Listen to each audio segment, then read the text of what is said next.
Hi friends, ನಾವು last ವಿಡಿಯೋದಲ್ಲಿ D S C P ಸರ್ವರ್ನ ಯಾವ ಥರ ಕಾನ್ಫಿಗರ್ ಮಾಡೋದು ಅಂತ ಹೇಳ್ಕೊಟ್ಟಿದ್ದೆ. ಇವಾಗ D S C P exclusion ಬಗ್ಗೆ ನಿಮಗೆ ಹೇಳ್ಕೊಡ್ತೀನಿ.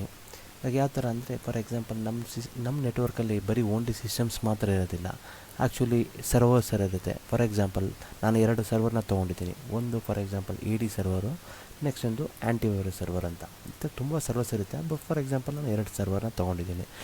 ಈ 2 ಸರ್ವರಲ್ಲಿ ನಾವು ಯಾವ ಥರ ಕಾನ್ಫಿಗರ್ ಮಾಡ್ತೀವಿ, ಇವಾಗ D S C P exclusion ಅಂದರೆ ಯಾವ ಥರ ವರ್ಕ್ ಆಗುತ್ತೆ ಅನ್ನೋದು ನಿಮಗೆ ಒಂದು 5 ನಿಮಿಷದಲ್ಲಿ ಎಕ್ಸ್ಪ್ಲೇನ್ ಮಾಡ್ತೀನಿ. ಯಾವ ಥರ ಅಂದರೆ, ಫಾರ್ ಎಕ್ಸಾಂಪಲ್ ನಾವು ಡಿ ಎಸ್ ಸಿ ಪಿ ಸರ್ವರ್ನ ಕಾನ್ಫಿಗರ್ ಮಾಡಿದ್ವಿ ಲಾಸ್ಟ್ ಸೆಷನಲ್ಲಿ. ಅವಾಗ ಏನಾಗುತ್ತೆ ಅಂದರೆ, ಇವಾಗ 192.168.1.1ನ ರೌಟ್ರ್ ಬಿಟ್ಟು 2, 3, 4 ಅಂತೇಳ್ಬಿಟ್ಟು ಅಸೈನ್ ಆಗ್ತಾನೆ ಇರುತ್ತೆ.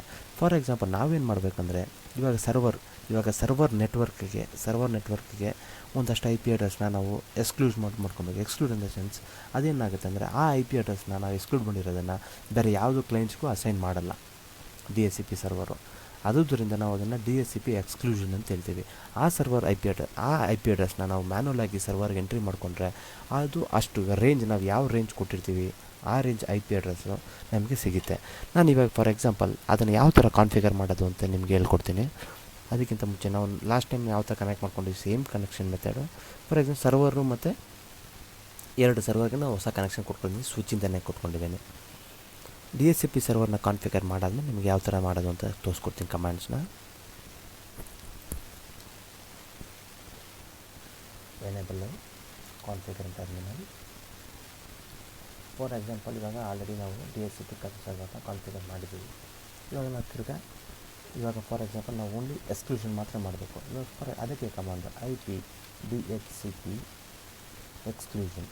ಫಾರ್ ಎಕ್ಸಾಂಪಲ್ ನಾವು 192.168.1.1 ಇಂದ 192.168.1.10ವರೆಗೂ ನಮಗೆ ಐ ಪಿ ಅಡ್ರೆಸ್ಸು ಸರ್ವರ್ಗೆ ಬೇಕು ಅಂತೇಳಿ ನಾವು ಎತ್ ಮಾಡ್ಕೊಬೇಕು.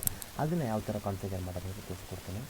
192.168.1.1 ಇಂದ 192.168.1.10 ಈ 10ವರೆಗೂ ಐ ಪಿ ಅಡ್ರೆಸ್ನ ಯಾರಿಗೂ ಅಸೈನ್ ಮಾಡಬೇಡ ಅಂತ ನಾವು ಇವಾಗ ಈ ಕಮಾಂಡಲ್ಲಿ ನಮಗೆ ಅದನ್ನು ಎಂಟರ್ ಹೇಳ್ತಾ ಇದ್ದೀವಿ ಡಿ ಎಸ್ ಸಿ ಪಿ ಸರ್ವರ್ಗೆ. ಫಾರ್ ಎಕ್ಸಾಂಪಲ್ ನೋಡಿ, ಕಮಾಂಡ್ ತೊಗೊಂಡ್ರು. ಈ ಕಮಾಂಡನ್ನ ನಾವು ಫಾರ್ ಎಕ್ಸಾಂಪಲ್ನ ಸೇವ್ ಮಾಡಬೇಕಂದ್ರೆ ಎಕ್ಸಿಟ್ ಬಂದ್ಬಿಟ್ಟು ರೈಟ್ ಮೆಮೊರಿ ಇದನ್ನು ಟೈಪ್ ಮಾಡ್ತೀನಿ, ಬಿಲ್ಡಿಂಗ್ ಓಕೆ ಅಂತ. ಈ ಕಮಾಂಡ್ ಬಂದ ತಕ್ಷಣ ನಾವು ವೇಟ್ ಮಾಡಿ ಇದು ಮಾಡೋಣ. ಇವಾಗ ನಾವು ಇವಾಗ ಏನು ಮಾಡ್ತೀವಿ, ಸ್ವಿಚ್ ಟು ನಾವು ರೌಟ್ರ್ ಇನ್ನೂ ಕನೆಕ್ಟ್ ಮಾಡಿಲ್ಲ, ಯಾಕಂದರೆ ಆ ಡಿ ಎಸ್ ಸಿ ಪಿ ತೊಗೊಂಡ್ಬಿಡುತ್ತೆ. ಅದಕ್ಕೋಸ್ಕರನೇ ಸ್ವಿಚ್ ಮತ್ತು ರೌಟರ್ನ ಕಾನ್ಫಿಗರ್ ಮಾಡ್ತಾಯಿದ್ದೀನಿ. ನೋಡಿ ಫ್ರೆಂಡ್ಸ್, ಇವಾಗ ಈ ಗ್ರೀನ್ ಮತ್ತು ಈ ರೆಡ್ ಇದೆಯಲ್ವ, ಅದು ಗ್ರೀನ್ ಬಂದಿದ್ದ ತಕ್ಷಣ ನಾವು ಇವಾಗ ಪಿ ಸಿ ಸಿಸ್ಟಮ್ಸಲ್ಲಿ ನಾವು ಚೆಕ್ ಮಾಡೋಣ ಯಾವ ಥರ ಐ ಪಿ ಅಡ್ರೆಸ್ಗಳು ಅಸೈನ್ ಆಗಿದೆ ಅಂತ ಹೇಳ್ಬಿಟ್ಟು. ಅದಕ್ಕಿಂತ ಮುಂಚೆ ನಾವು ಸರ್ವರ್ಗಳಿಗೆ manual I P address assign ಮಾಡ್ಕೊಳ್ಳೋಣ. ಐ ಪಿ ಕಾನ್ಫಿಗರೇಷನ್ ಸ್ಟಾರ್ಟಿಂಗ್ 192.168.1.2 ಅಂತ ಕೊಟ್ಕೊಳ್ಳೋಣ. ಐ ಪಿ ಅಡ್ರೆಸ್ಸು ಸರ್ವರ್ಗೆ 1.1.8.8.8. ಅದೇ ಥರ ನಮ್ಮ ಆ್ಯಂಟಿವೈರಸ್ ಸರ್ವರ್ಗೂ ಕೊಟ್ಕೊಳ್ಳೋಣ. 192.168.1.3 192.168.1.1.8.8.8.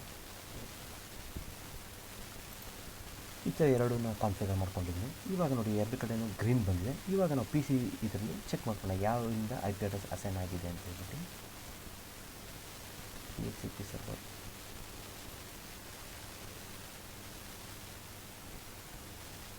ಏನಿಲ್ಲ, ನಾವು ಸ್ಟ್ಯಾಟಿಕ್ ತಿರುಗಾ ಕೊಟ್ಟು ಡಿ ಎಸ್ ಸಿ ಪಿನ ರಿಕ್ವೆಸ್ಟಿಂಗ್ ಮಾಡ್ಕೊಂಡ್ರೆ ಆಟೋಮೆಟಿಕ್ಕಾಗಿ ತೊಗೊಳುತ್ತೆ. ಫಾರ್ ಎಕ್ಸಾಂಪಲ್ ನೋಡಿ, ಇವಾಗ D S C P request successfully 192.168.1.11. For example ನಾವೇನು ಮಾಡಿದ್ವಿ ಲಾಸ್ಟ್ ಇದರಲ್ಲಿ 192.168.1.